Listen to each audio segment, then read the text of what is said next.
Hey guys, it's Matt. Per the video topic suggested a few days ago, we're finally going to jump in to the wonderful and beautiful story as told to us in the world-famous book, The Alchemist. The Alchemist. Gives me chills thinking about how great this book was. When I finished the last page, I couldn't move from the position I was in for over an hour. It was like nothing I had ever experienced before, guys. Now, our main goal here is not just to bow down before the Alchemist, which is what I want to do every day or every time I see it. I want to get to the bottom as to why Not Nilk loves it. Anybody knows, like, what did he? Why the dark part of reality loves this book, and why it's pushed artificially. Why it's pushed artificially like an inverted stuffed Lenin Humpty Dumpty.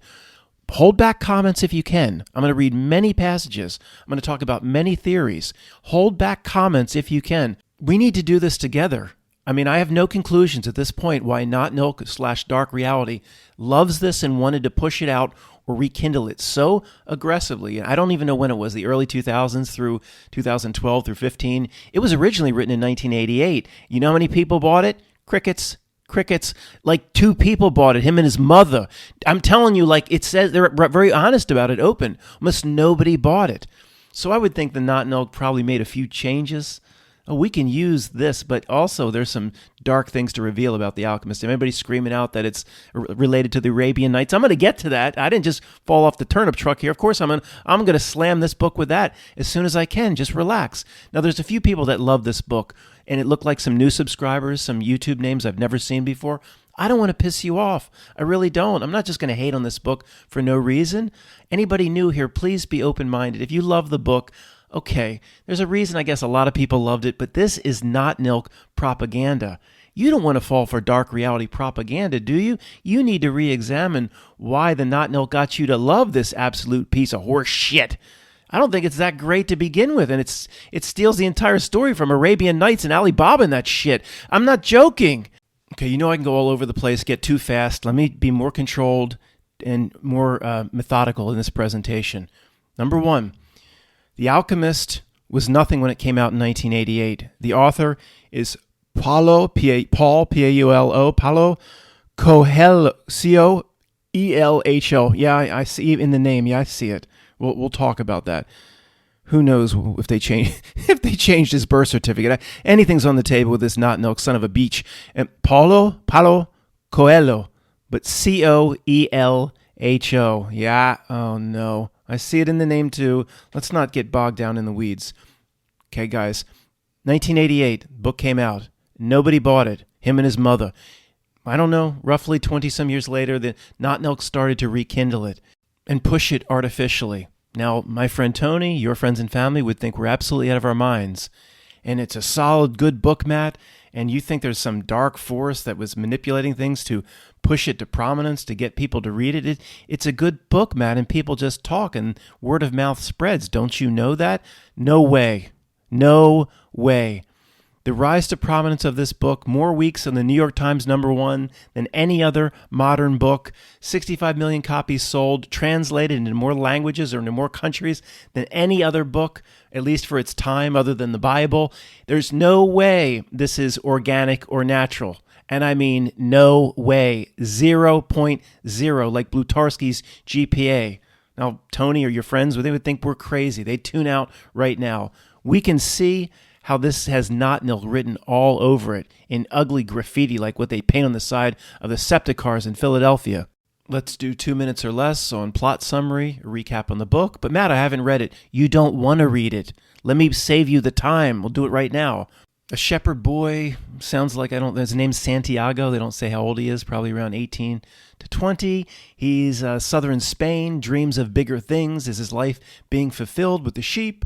And he decides, meets some mystical people like a gypsy and a guy that says he's a king, gives him 2 rocks and all this. He said, you should go on, this book repeats over and over, go seek your personal legend.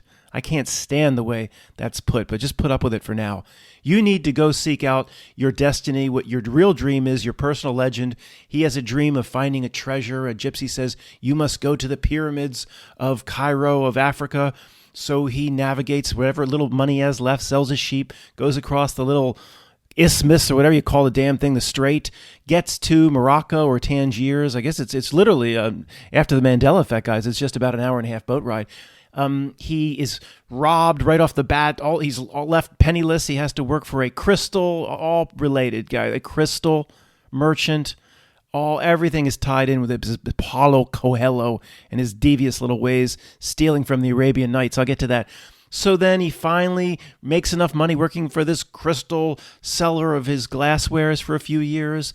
He's going to go seek his personal legend, and he makes his way with a caravan across the desert. And then there's a war in the desert, and they have to stop at an oasis, and he falls in love. But he says, my love, I've got to go out into the desert and fulfill my personal legend, whatever the heck that is. And he actually meets the person they're all looking for. There's people from England that are looking for this guy called the Alchemist, and he is a real alchemist. He can turn lead to gold, and all this mystical horse shit happens. Then they go out together, and the Alchemist says, you have learned enough, my boy, or whatever. I don't know what he learned.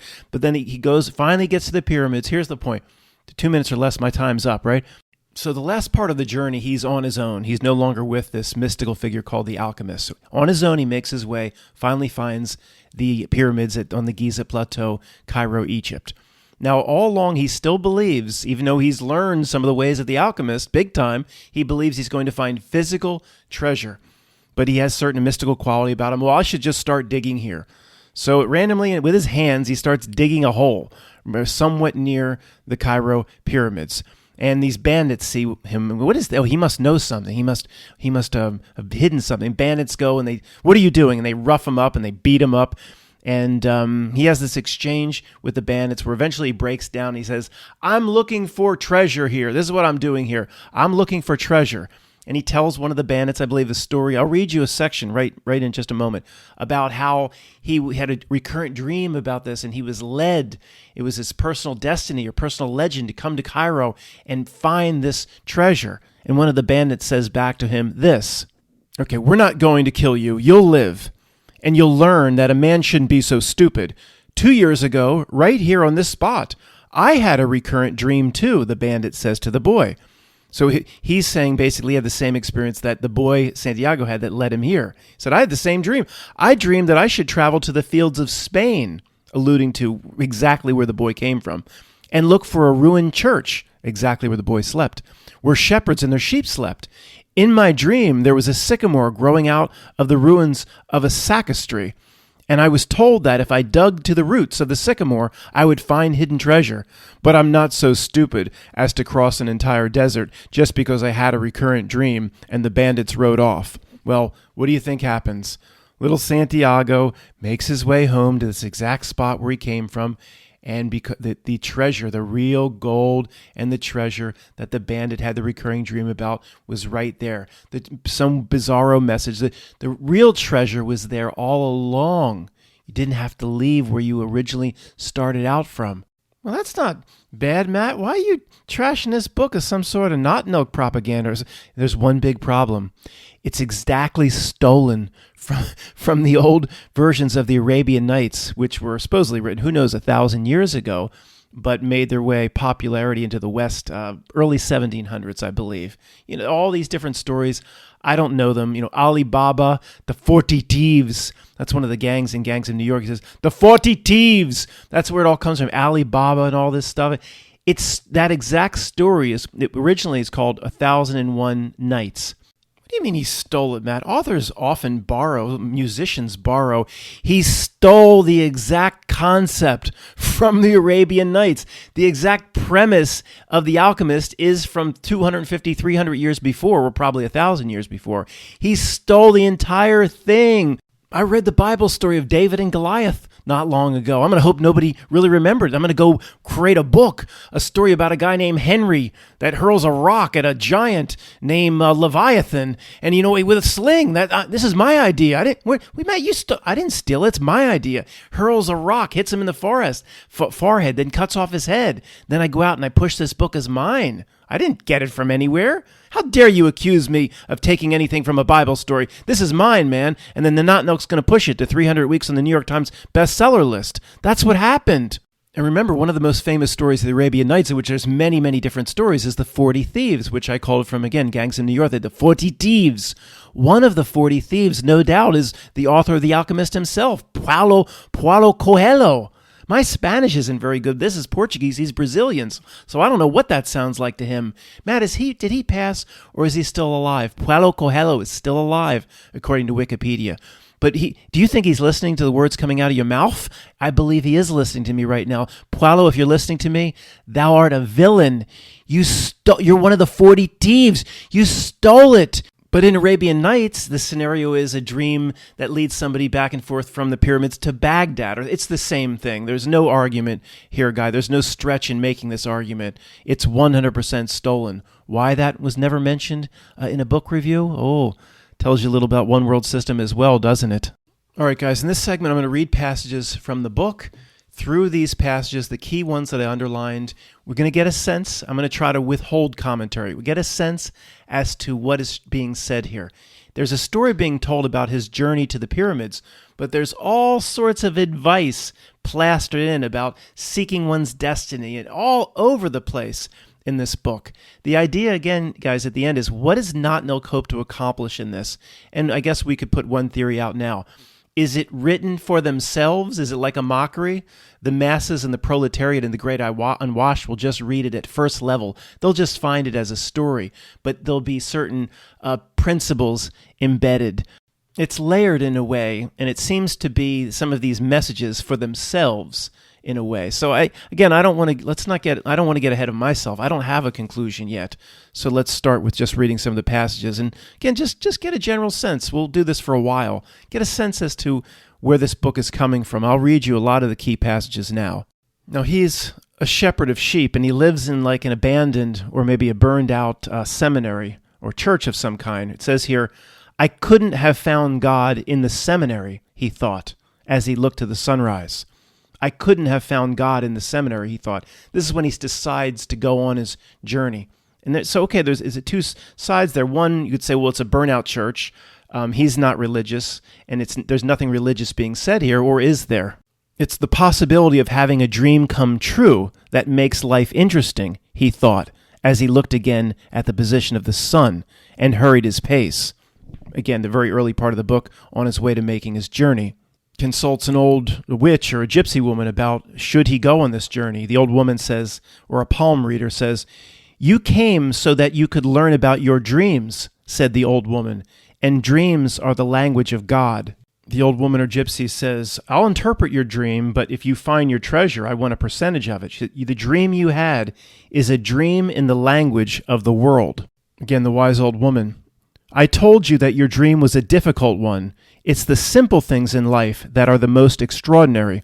Only wise men are able to understand them. Guys, let me insert this. Some of these passages on their own do have value. Okay, of course they do, just like what I just mentioned. But there's a deception going on here. Many of you might hear some of these passages go, Matt, this is great advice.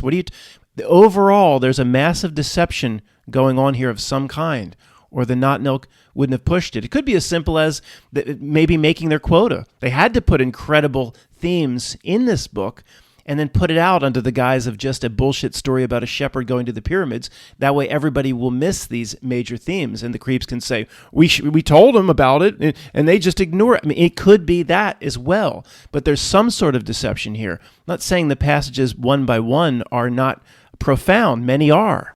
The boy then meets a mysterious man. It appears to be a homeless man, but he's wearing some sort of gold armor, presents himself as a king, has all this mystical quality about him. The boy believes he could be a king.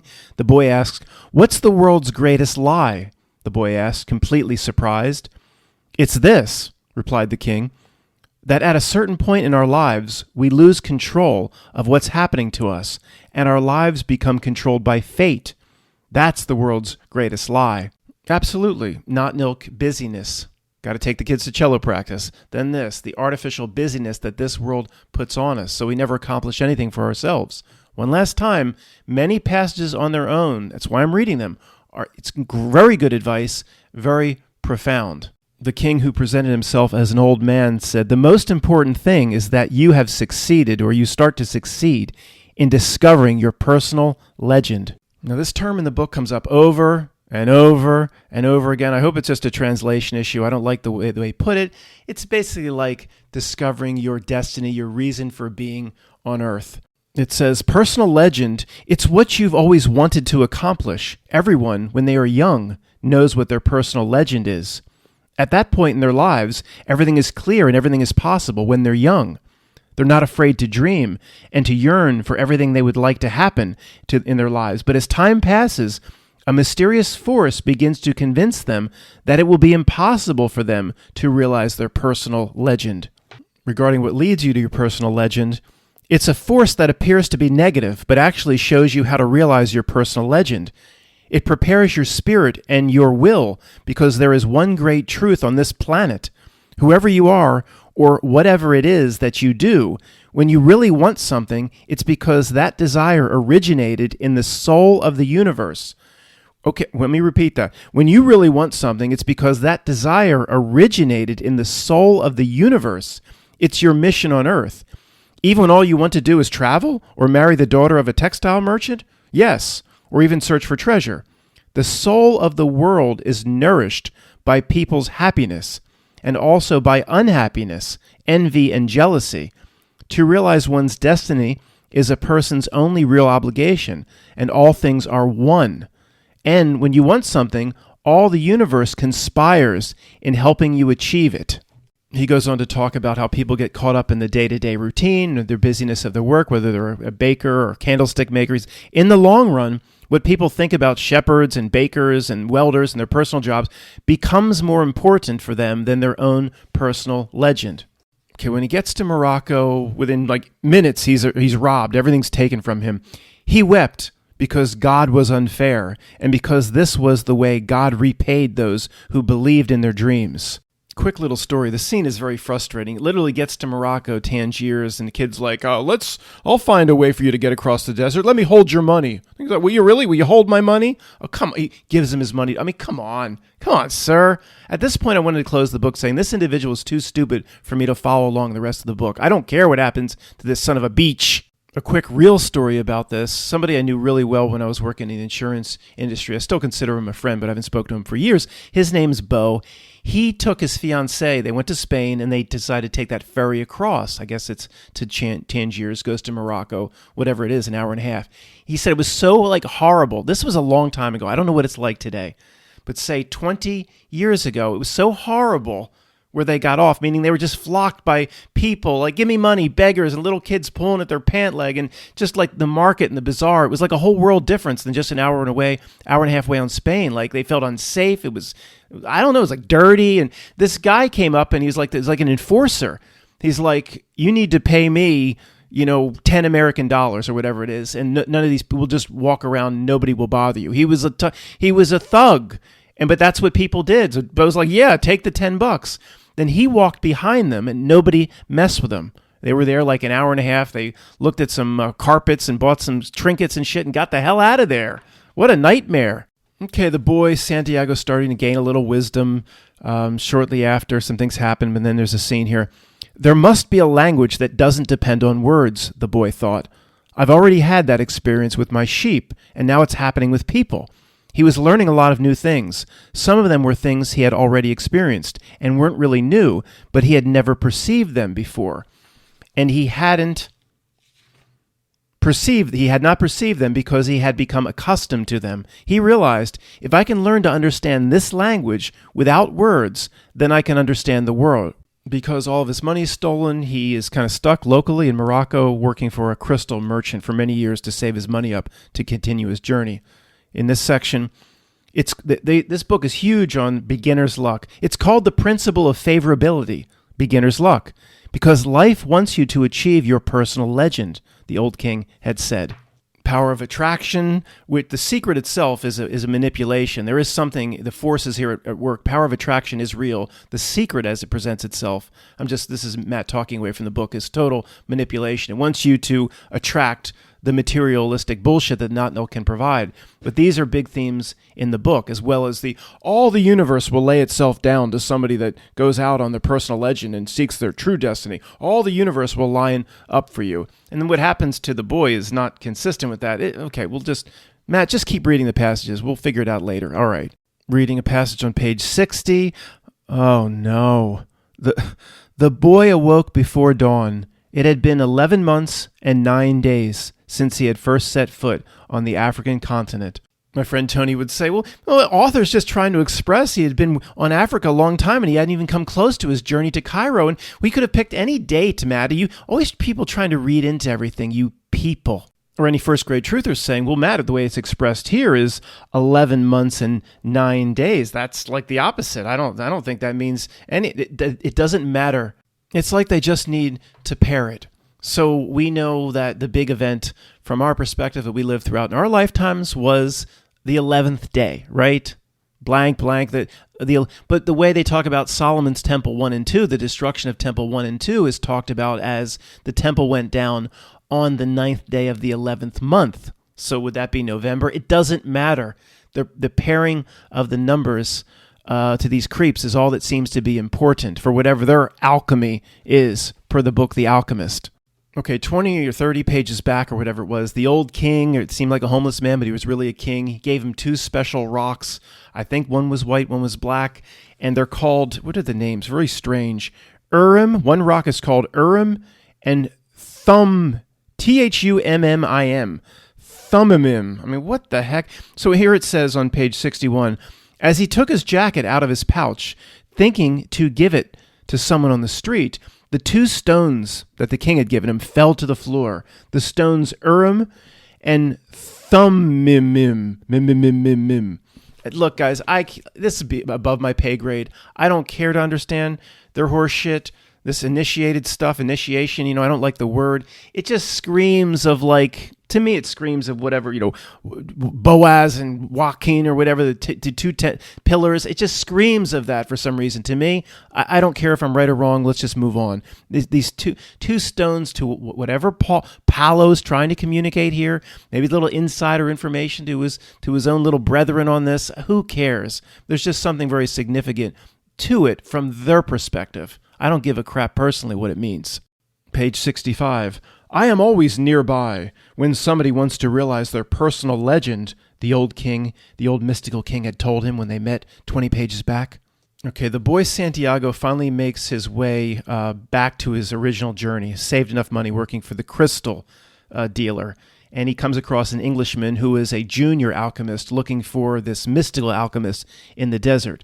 And I don't think they ever mention the name of this Englishman, but it says here, he believed in omens. All his life and all his studies were aimed in finding the one true language of the universe.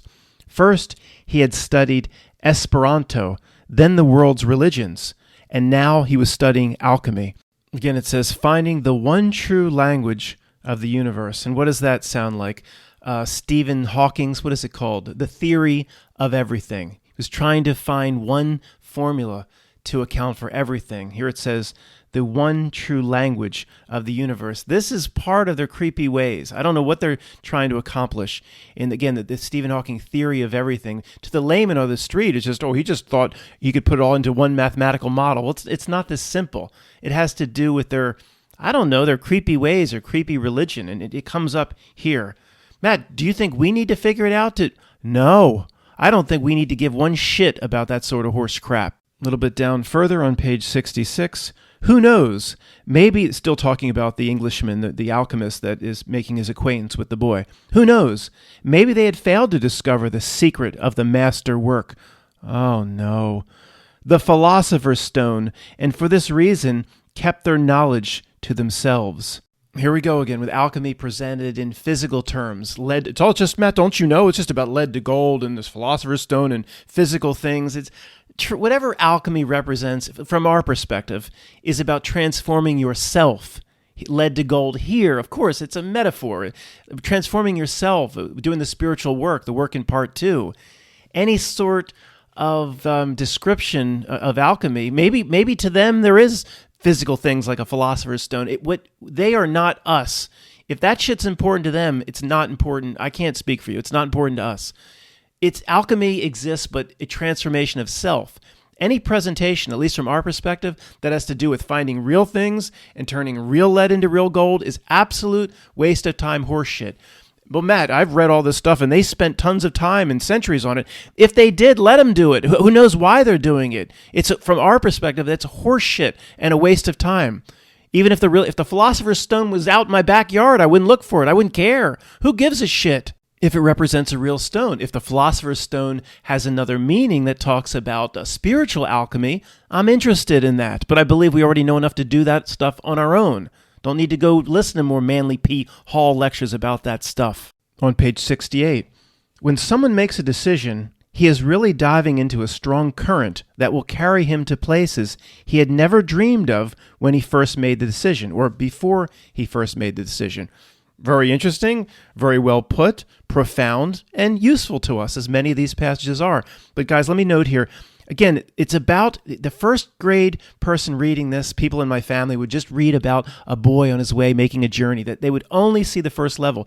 There is this advice, this sort of advice is just endless in this book. It's riddled in here. So you're reading about a boy, and is he now, what part of the desert is he? And then all of a sudden, out of nowhere, when someone makes a decision, he is really diving into a strong current that will carry him to places he had never dreamed of when he first made the decision. Probably no book that presents itself as a story about a shepherd boy. It's riddled with this sort of advice about the world, at least how Paulo believes it should be. Last time, some of the advice is very good. But obviously, I don't trust this book in terms of what the Knot Ilk and how it wanted it promoted. Don't trust it for a second.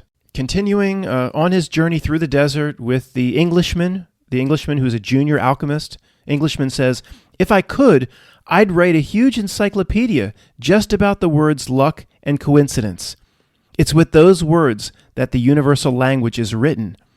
He told the boy it was no coincidence that he had met the boy, and the boy had on him the stones Urim and Thummim, Thummim. Page 78. The boy knew what he was about to describe, though, the mysterious chain that links one thing to another, the same chain that had caused this to happen, that to happen, blah, blah, blah. Down a bit. The closer one gets to realizing his personal legend, the more the personal legend becomes the true reason for being, thought the boy. The boy was beginning to understand that intuition is really a sudden immersion of the soul into the universal current of life, where the histories of all people are connected and we are able to know everything because it's all written there. The boy was beginning to understand that intuition is really a sudden immersion of the soul into the universal current of life. Okay, inner knowing. Yeah, okay. Hey, Paulo, just say inner knowing. Why you got to put it so complicated? Inner knowing. Okay, right. We realize that. Here we go again a few pages later. Just endless philosophy and advice mixed in some cases, just like inappropriately mixed into a story. Okay, quote, "We are afraid of losing what we have, whether it's our life or our possessions or property. But this fear evaporates when we understand that our life stories and the history of the world were written by the same hand. Written by the same hand. All is one theme. All is one comes up many times. Reading, sometimes their caravan through the desert met with other caravans. One always had something the other needed, as if everything were indeed written by one hand." I can hear some of you at this point saying to me, "Matt, there's some pretty profound and pretty good wisdom here, but it's kind of cringeworthy." It is. That's it. You got it. It's like she said in Moonstruck, why do men chase women? Because they fear death. That's it. Because they fear death. It's cringeworthy advice. Maybe it's meant to be cringeworthy to turn people off, as we put it right in front of them. Fromers tried to tell you, but people didn't read between the lines. They just think it was about some boy trying to get to the damn pyramids. They didn't take the second and third level meanings away, these proletariat sons of bitches. Page 78. "That's the principle that governs all things," he said. "In alchemy, it's called the soul of the world. When you want something with all your heart, that's when you are closest to the soul of the world. It's always a positive force." Okay, this does scream again of the secret, power of attraction, laws of attraction. There's something to that, and it's very real. But it's a manipulation because it wants you wanting and thinking about that speedboat or that Porsche or that Ferrari, all materialistic things, all to, in this case, it seems like to get you closer to the soul of the world. Like from my perspective, we say there's probably a part of us that's not here, higher self, etc. I don't want to get close to the soul of the world. That to me, that sounds like what Tony talked about, what animates NPCs or something, or like that drives the energy of this place. Maybe that's what this book's out to do. Do you want to get closer to the soul of the world? I'm my own energy source. That's horse shit as far as I'm concerned.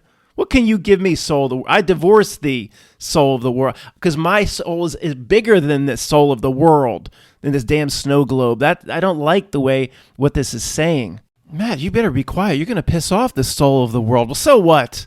Tell her to sit down and shut up. A few pages more, page 81, the boy continues to speak with the junior alchemist, the Englishman, learn a few things here and there. The boy learned that the liquid part of the master work... Oh, no. The master work... Are you out to do a master work? Anybody listening to maybe it's the master work on ourselves? Maybe the boy learned it was called the elixir of life. That's like the escalator of life. Who sung that song?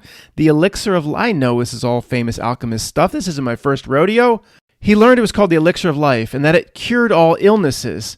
It also kept the alchemist from growing old. Oh, here we go again with this old tired tale. And the solid part was called the philosopher's stone. Look, guys, this must be metaphor. I mean, again, they want people, I guess, to believe these are real things, like a physical object.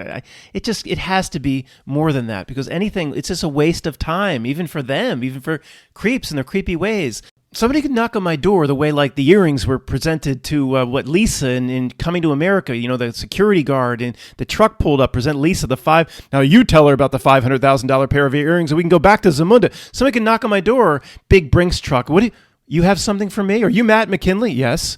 Well, I have the philosopher's stone for you and I have the elixir of life. I'm like, why do I want that? Well, you must not know what they are, sir. This will keep you young. Why would I want to be young forever? Get that away from me. But the philosopher's stone led into gold. I don't want that horse shit. The demonic price that probably would pay if I signed and actually took possession of that horse shit you're trying to. I don't want it. I don't know. Put it out by the mailbox. Let somebody steal it. I don't want it. Get out of here. Okay, this part of the book is related. It's not easy to find the philosopher's stone, said the Englishman who was studying to be an alchemist. The alchemists spent years in their laboratories observing the fire that purified the metals. They spent so much time close to the fire that gradually they gave up the vanities of the world. What? They discovered that the purification of the metals had led to a purification of themselves. Oh, this is somewhat interesting. Now, of course, we know that real alchemy, whatever is considered the back room of the back room, it's not about just turning lead into gold and physical things. That is just cover story horseshit. To us, we don't have to know exactly the alchemy we're doing right now for ourselves. It's that simple. We don't need to know any more. But this is pretty interesting. The alchemist, the Englishman said, spent so much time close to the fire, they gradually gave up the vanities of the world. They discovered the purification of metals had led to the purification of themselves. Interesting, like trial by fire. The first level here is kind of like they were so engrossed with trying to turn the lead to gold and the physical, at some point they grew out of it. They became bigger. And they said, what are we doing here? Look, all this molten lead all over the place. And what am I doing pursuing these? It's like, who knows, did it take a week? Did it take multiple lifetimes? Why am I pursuing this? This is all horse shit. The physical aspect is horse shit. It says here that the vanities, through the trial by fire, they gave up the vanities of the world, saying, what the hell are we doing here wasting our time on this horse shit? Who knows? Maybe somebody found the real alchemy and they said, well, we'll just continue to tell the world that we're just trying to make gold, and these dummies up the street and your best friend will believe it. But Matt, maybe they do have an alchemical process of transforming the soul. Who cares what their creepy ways are? We don't need it. You don't need, if there's one theme in this entire channel for the last so many years, you don't need no playbook. You don't need no instructions written on the back of your hand. We know enough now to do it ourselves. Next page, 82 at the bottom.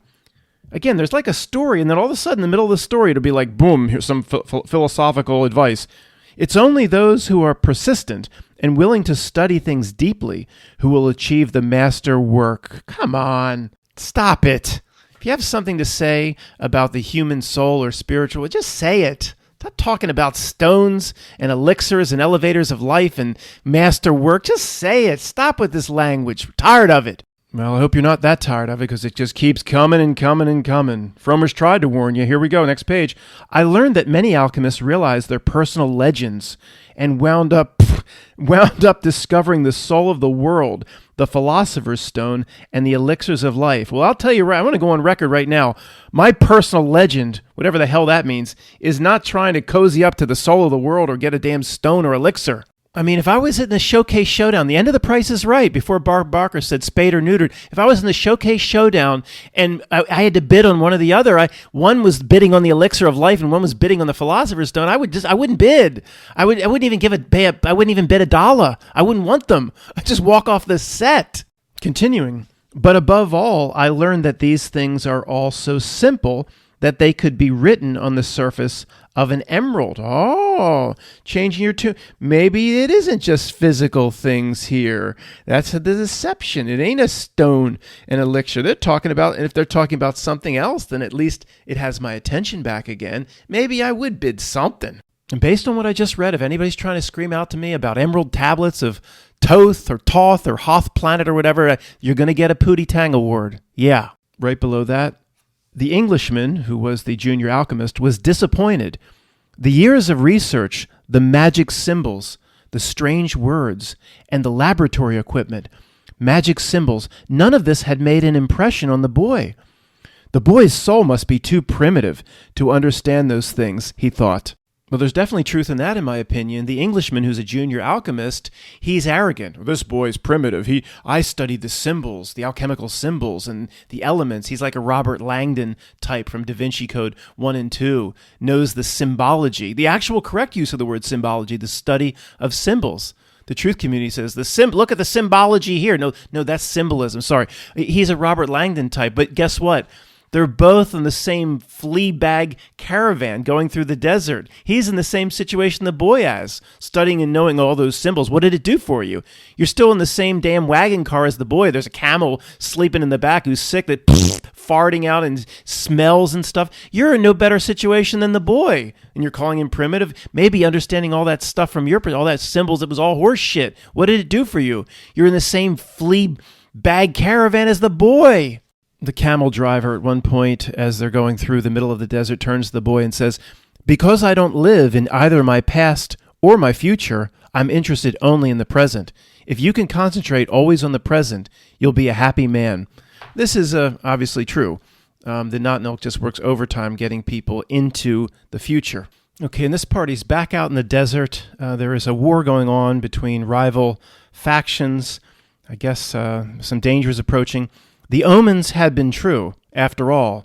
Here he was, the boy Santiago, face to face with his enemy, but there was no need to be concerned about dying. The soul of the world awaited him. He would soon be part of it, part of the soul of the world, and tomorrow his enemy would also be part of the soul of the world. Paul Coelho, Paul, C-O-E-L-H-O, Coelho, Paul. It's Paul O, but it's going to be Paul from now on. Can I ask you a question? Is your book about NPCs, Paul? Is your book about NPCs? Okay, if the band gets me or if I kill my enemies, they're going to become part of the soul of the world. I ain't going to become part of the soul of the world. That's where Tony says the NPCs go back to. I'm not joking. The nature mother, whatever, the NPCs. Is this about NPCs? I don't go back to no soul of the world, dude. We don't do that. Paul, who wrote this book, there are real people here. Did you know that? Okay, blah, blah, blah. He meets this mystic and fabled old alchemist in the oasis. Now, the oasis is like a city. There's thousands of people in this. It's not just like 4 people mulling around and some nymphs over there. It's a real city. Okay. And what about me? The boy says, when a person really desires something, says the alchemist, all the universe conspires to help that person realize his dream. Here we go again. Echoing the words of the old king. Old king said the same thing. All the universe conspires to help that person realize his dream. The boy understood. Another person was there to help him toward his personal legend. Stop with that dumb word. If you're going to keep talking about a book, can we try the philosophy? It says here again, all the universe conspires to help a person realize his dream. Well, I have a dream. And I'm sure everybody listening to me has the same dream. A homeless Melvin P. and Bezos, a homeless Bill Gates, a penniless and ruined Bill Gates, and a ruined Jeff Bezos. Well, Matt, if Jeff Bezos is ruined, how am I going to get my deliveries? I don't know. I don't care about that. Basically, like Randolph and Mortimer is pictured in Coming to America after they lost everything in Trading Places, and Akeem gives them money, and they're in the pile, buried in a pile of trash. Lisa says, "What did you give them?" "Just some pocket change." I want to see my dream is Melvin P., Bill Gates, and Jeff Bezos in that situation. I pass them up in the Tenderloin, say in San Francisco, around 7th and Market Street. Well, that's my dream. That's your dream, too, listening to this, I'm sure. Well, we're waiting. All the universe will... Matt, the universe is not going to back you on that because it's not really your real dream. You don't know that. Oh, it might be. You don't know how much I think about that during the day. Next highlighted page, the alchemist and the boy head out into the desert. "Don't think about what you've left behind," the alchemist said to the boy as they began to ride across the sands of the desert. "Everything is written in the soul of the world, and there it will stay forever. If what one finds is made of pure matter, it will never spoil, and one can always come back. If what you had found was only a moment of light, like the explosion of a star, you would find nothing on your return." Matt, what does that mean? I have no idea. Absolute horseshit. A few pages up.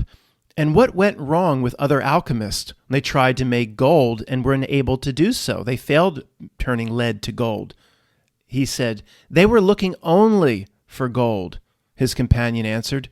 "They were seeking the treasure of their personal legend without wanting actually to live out the personal legend." Okay. They were seeking the treasure of their personal legend without wanting to actually live out the personal legend. All right, I like how this theme repeats. You're looking only for the gold, just the material. Of course, that's not what it means. It's a failure. This one's a little longer, but I have to read the whole thing, maybe 1 minute. "The Emerald Tablet is a direct passage to the soul of the world. The wise men understood that this natural world is only an image and a copy of a paradise. The existence of this world is simply a guarantee that there exists a world that is perfect.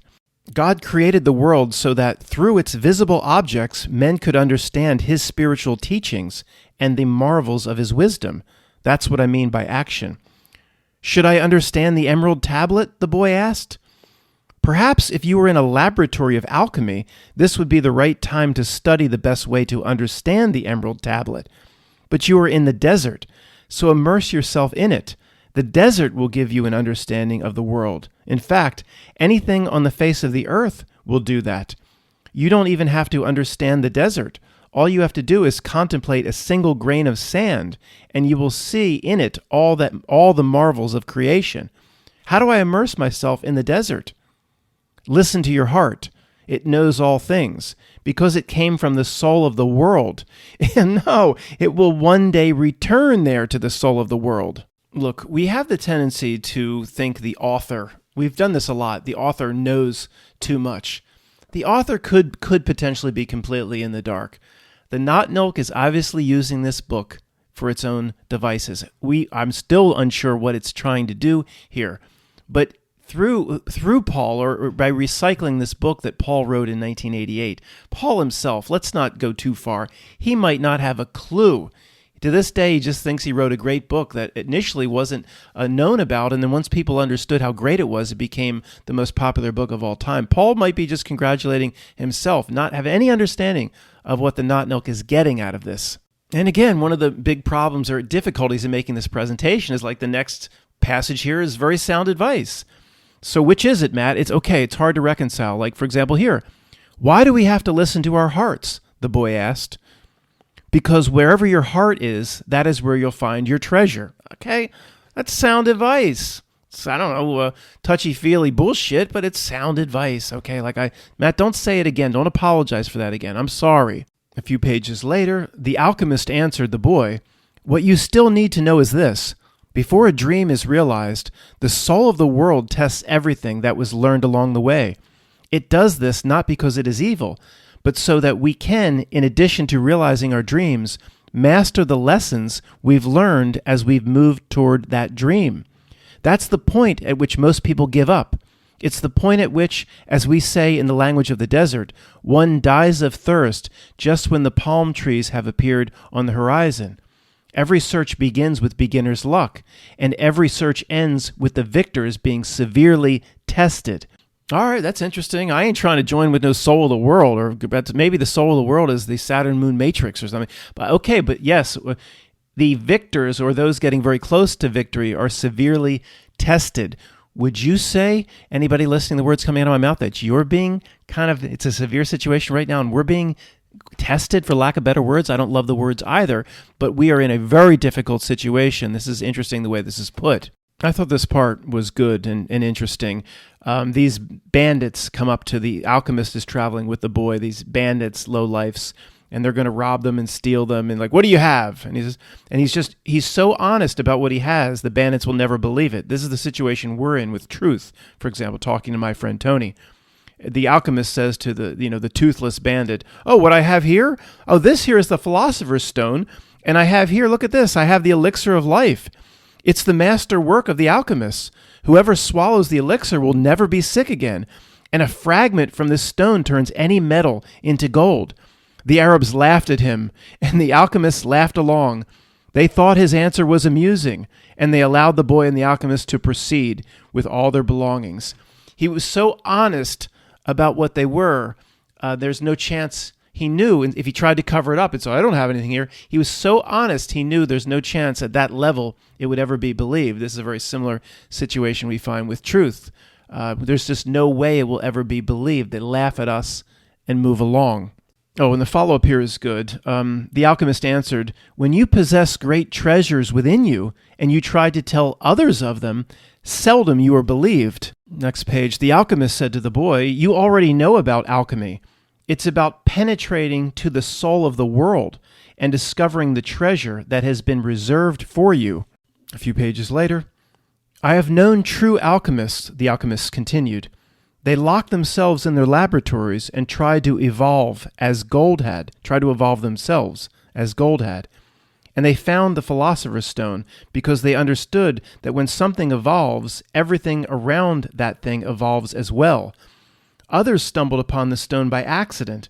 They already had the gift, and their souls were readier for such things than the souls of others. But they don't count. They're quite rare." He's talking about like old souls here, ready to see. And it's similar here, continuing to read. "And then there were others who were interested only in gold. They never found the secret.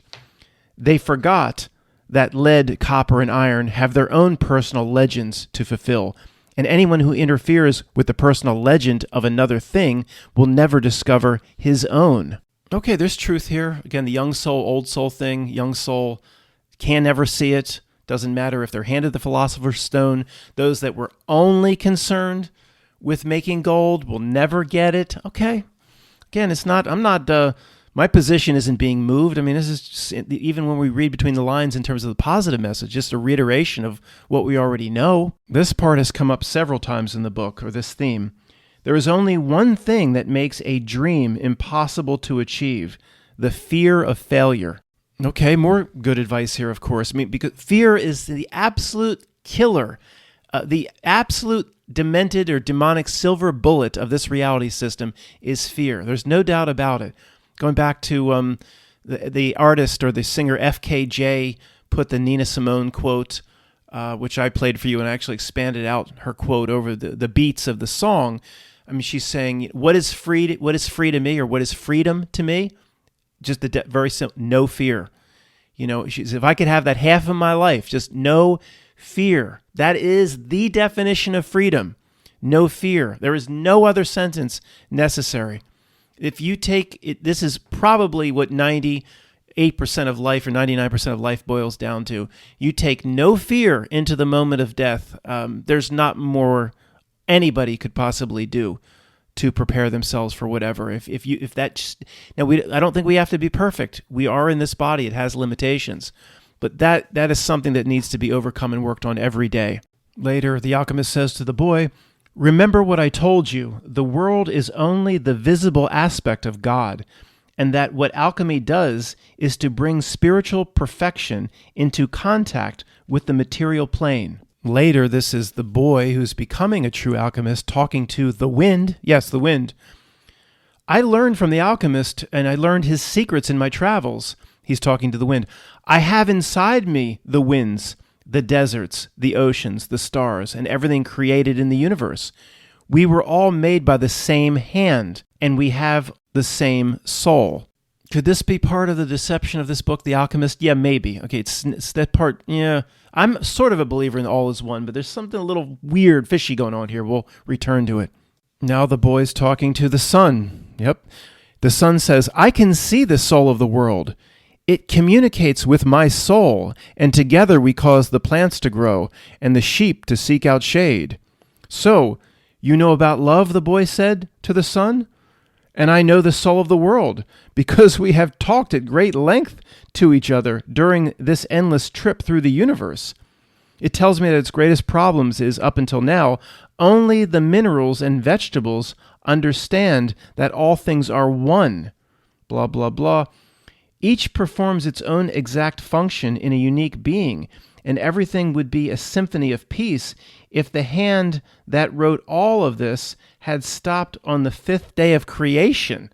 It's going back to Genesis 1. What the hell is going on here? Continuing to talk to the sun, he says, the boy, so each thing has to transform itself into something better and to acquire a new personal legend until someday the soul of the world becomes one thing only. Oh no.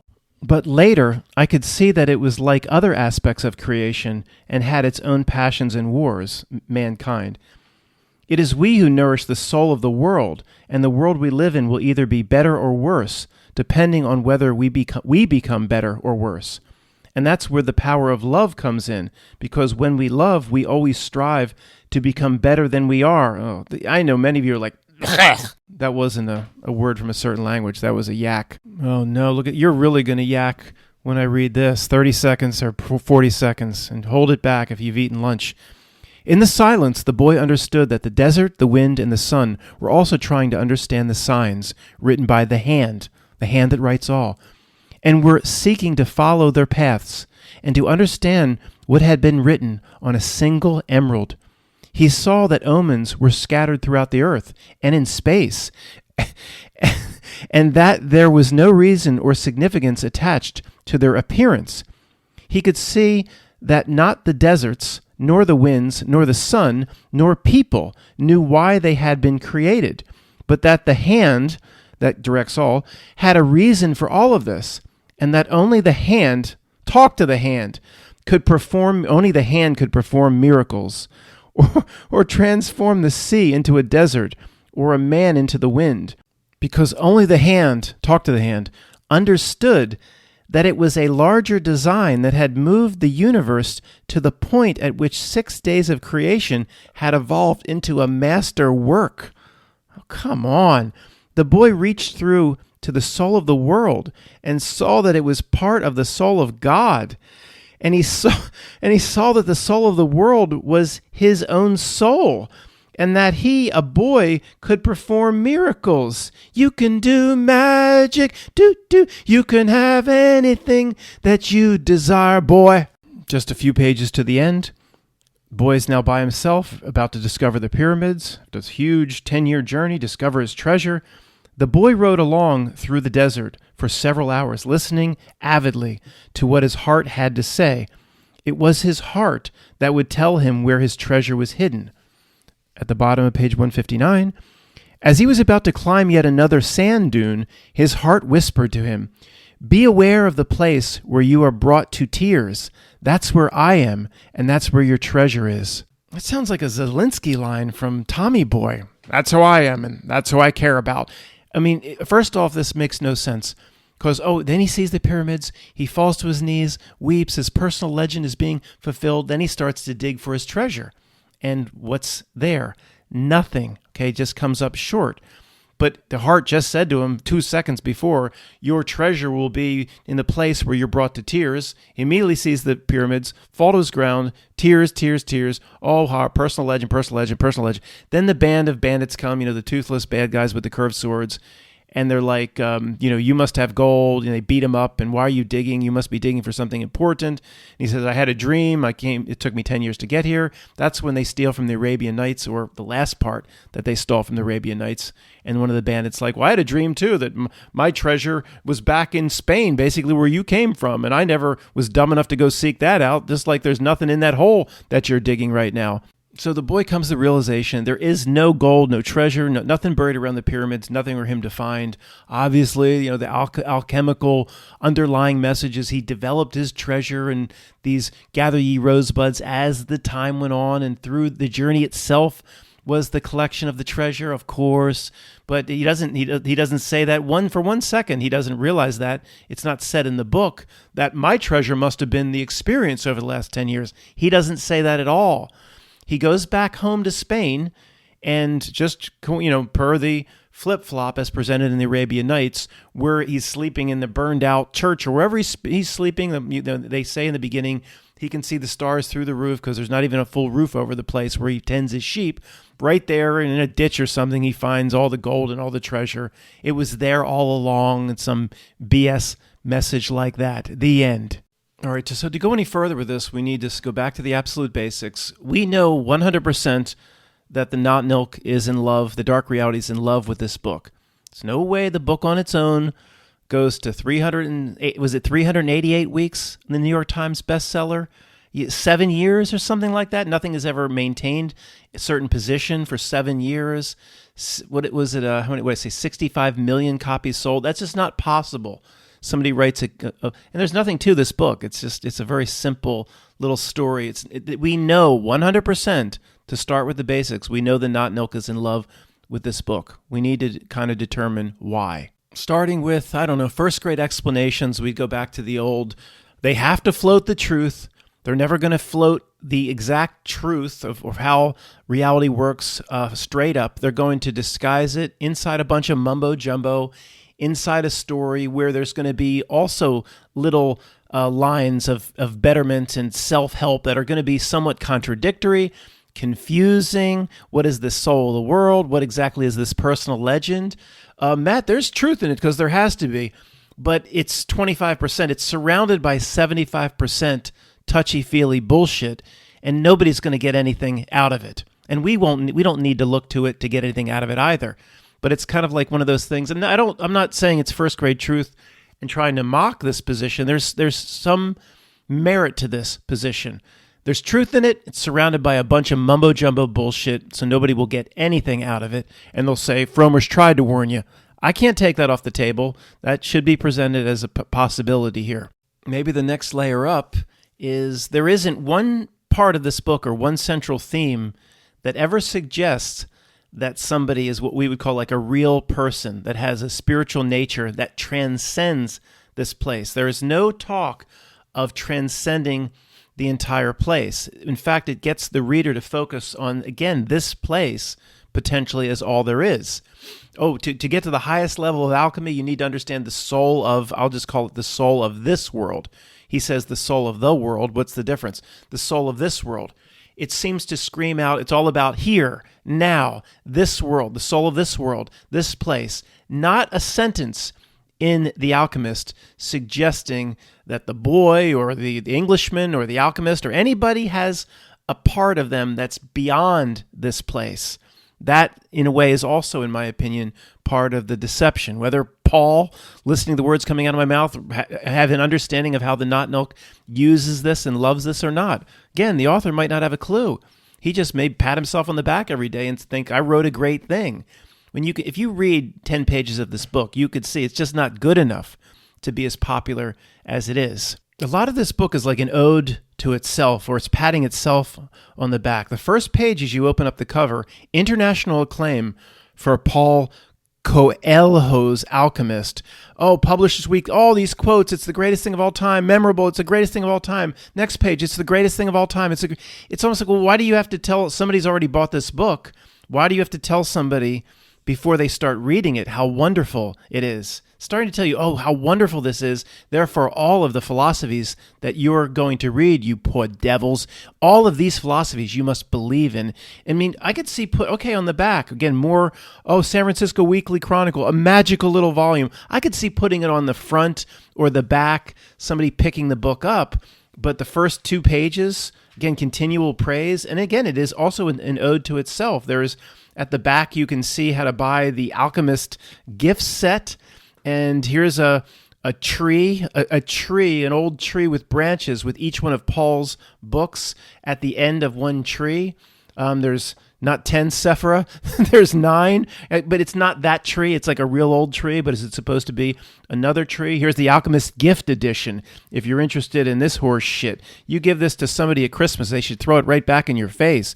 About the author, here's an interview with the author at the back, an interview, they make it out to be the biggest thing of all, and oh wow, somebody sat down with the author. What a bunch of, they're artificially pushing it up, and then when this book finally reaches you and your aunt hands it to you, hand to hand, you say, oh my God, I heard about this book. And you it's like going to see the same thing they did with Hamilton, the play. It's so pushed and talked up that by the time you sit in the chair and watch it, it doesn't matter how bad Lin-Manuel Miranda is, you're going to see it as wonderful. You've already been talked into it. There's something in this book somewhere, I don't know if it's the interview with the author, somewhere, I don't know, something like, I couldn't believe when I heard Julia Roberts, when she was like a mega star, she was reading my book, and then someone else says something, well, Bill Clinton was spotted walking into Air Force One with your book. Of all this is pure not milk, all prearranged. You see, remember Obama was spotted with certain books? It's not just like he was reading it. Everything they do like that is a prearranged script. My friend Tony would say, Matt, Obama's not just he's not a regular person. He's not allowed to read a book. Just choose a book that's popular. They would never get it. They would never see what we can see. Again, this soul of the world thing, I wonder what Tony, the Tony that has information about higher self, what he would say about that. It screams in some way NPC to me. Again, to me, it's very simple. A real person is much bigger than this place. Much bigger than this place, transcends this place in some way. It's all about understanding and merging back with the soul of the world, and it's all about this place and this. I don't like this term, whatever, this soul of the world. It's very NPC, whatever they're trying to do here. And I guess I should have said the reason I say this is Tony has talked about this, where the NPC, again, what did he call it, Earth Mother, or a soul here that is, he actually just said, I'm not getting this quite right, but the general concept is right. Something local, he didn't like the way I put that, that's animating the NPC. Something that's of this place, put it that way, that animates the NPC, which could be your brother, that could be your mother. He, obviously, I don't know exactly what all the different incarnations are here. We know people are not the same as us. We know Melvin P. is not the same incarnation that you are, that I am. So why wouldn't the possibility exist that the NPC exists? According to someone like Tony, it absolutely exists. And their spark, their spirit is animated of this place, of what he might have called the nature mother. This is very similar to this Paul Coelho or whatever, soul of the world talk. And yeah, I see the elements in his name. I can't speculate if they changed his birth certificate. I don't, Co means two, L means some kind of God. I don't, who knows? Maybe that's why they used him. I can't go here. But, if you're yelling at me to mention it, I see it. Okay, this is not my first rodeo here, but I'm not gonna just speculate wildly on that. Maybe it's on the guy's birth certificate. Maybe he was born under a certain star, and that's why the Not Nilk's using him. Who knows? Who cares? I think the whole way, this whole personal, seeking out one's personal legend is bullshit. It's almost meant to confuse, where, again, right up until the very end, he still believes he's going to unearth some sort of real treasure like gold bars in the sand pits around Giza and Cairo. I mean, so after all he's learned, this boy Santiago has been through everything, All he's noticing how the desert talks to him. He meets the alchemist. He actually becomes an alchemist. He talks to the wind and the sun under the tutelage of this alchemist. He's done all these mystical things. I didn't think you could get higher up than somebody can speak to the sun while he's asking the wind to create some whirlwind around him. And that's to confuse or scare these Bedouin tribes that are going to attack them or threaten to kill him. So he's talking to the sun. So that's pretty damn, that achievement is no small measure, right? So after all that, on the last few pages of the book, he's digging for this physical treasure. And the book doesn't in any way say that the boy realized in that moment that looking for physical treasure at this point is ridiculous. Doesn't go there at all. I mean, obviously the message, we can see the message. You and I could see that it's what he learned. He actually becomes a master of recognizing signs in ravens and bird signs. And that is the treasure, right? That's the personal legend. And he's still digging for real treasure at the end. And this is, I mean, not everybody that reads this is going to be like you and me. This will confuse people. They won't realize everything he's learned along the way is the personal legend. They think he's finally, the culmination of his personal legend is digging for the damn treasure and then finding real gold pieces and diamonds back in that piece of shit burnout house or church that he lived in with the sheep. Oh, he completed his personal legend. He found the treasure. Well, okay, we can kind of see what's being said here. The treasure is what's found along the journey.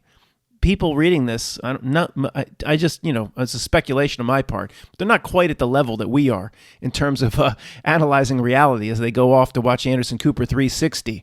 The next part, I have a big problem with this constant presentation throughout this book of when you commit yourself to something, you commit yourself to your destiny, or you tell the universe what your personal legend is, then all the universe will conspire to assist you. The beginner's luck will start. Bunch of bullshit, absolute bullshit, like the way The Secret is manipulating the power of attraction, for example, or taking what is potentially a real power of attraction and you use it to get more of the materialistic shit through The Secret. Oh, all the universe will line up when one is truly committed to their personal legend. Well, yeah, yes and no. If your personal legend, whatever that means, that horrible term, is in line with what the Not Milk wants, is it going to line up behind you and me? Well, okay, in a way, I don't think it's the universe. That's the thing. I don't think it's the universe giving us pearls. We're, Tony would say, our higher self, or the spiritual aspect of us that's not here, inner knowing. We're not asking the universe for anything. That is a gigantic Faustian bargain, in my opinion. I told this story many times years ago when I was far more lost than I am now. I don't have all the answers, but I'm pretty. My path is pretty set at this point. I'm very comfortable where I am, even though I believe I have a lot more to learn. Somebody said to me, Matt, go outside in a quiet place, and if you want to know this and that, ask the universe in this way or that, and the universe will answer. And for some reason, the way this was put to me, it seemed to make sense. Don't ask me why. I mean, it's a bunch of horse shit, of course, but it seemed to make sense at the time. So I go out in this quiet place, and I'm just about, talk about inner knowing, whispering, like that scene in Animal House with the angel on one shoulder and the devil on the other. And I was just about to kind of do it or start it. And it was like, it's like a seance or it's dark. And I went, wait a second, I don't want to do this. I don't want to ask, quote, the universe for anything. Who knows what dark thing might answer? Who knows what sort of creepy crawler might crawl out of the sewer and try to answer? Asked me to do some Faustian bargain, and I didn't do it. I was like real close, and I went, wait a second. It was like inner knowing screaming out, Matt, you don't want to, in general, ask the universe for anything. Friggin' some demon will pop up, and no way. So I didn't do it, and from then on, it was very clear to me, no, we have all the answers within us. There's a part of us, higher self, whatever you want to call it, that's not here, that has all these answers. Don't ask anything here for anything. So in summary on this section, it's probably repeated 4 times in the first 40 pages of this book, or 50 pages, when you are truly seeking your personal legend. And it never really describes what that is either. It never really clearly defines it.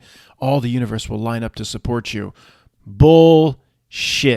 Is that's what's happening to us right now in our group? Whatever our best definition of personal legend would be, our personal legend would be to understand the nature of the trick, the reality trick, not give it any energy and attention, withdraw our emotional energy, starve the beast, understand more about ourselves, understand that we're much larger than this place, make sure we do what we're supposed to do here for the whole of us. Okay, this is all you could call our personal legend. How does the universe line it up for us?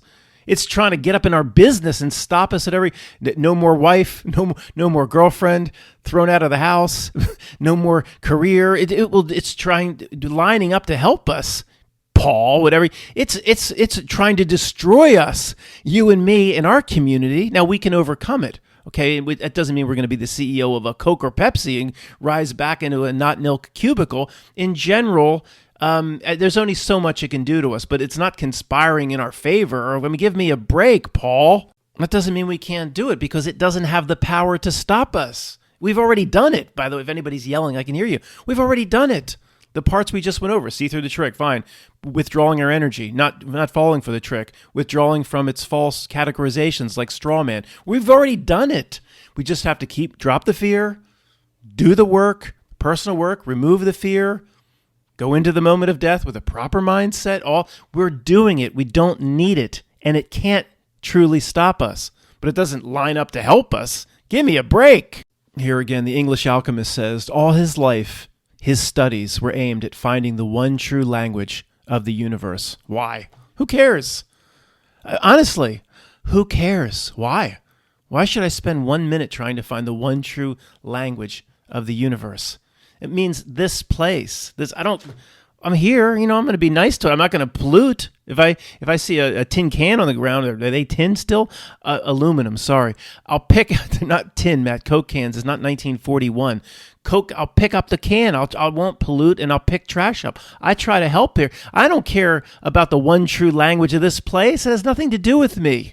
So, Matt, if somebody offered you a book, it's kind of like a grimoire to understand the one true language of this place, this reality, you wouldn't take it? No, I don't care in any way about trying to understand that. The Philosopher's Stone, somebody could hand it to me.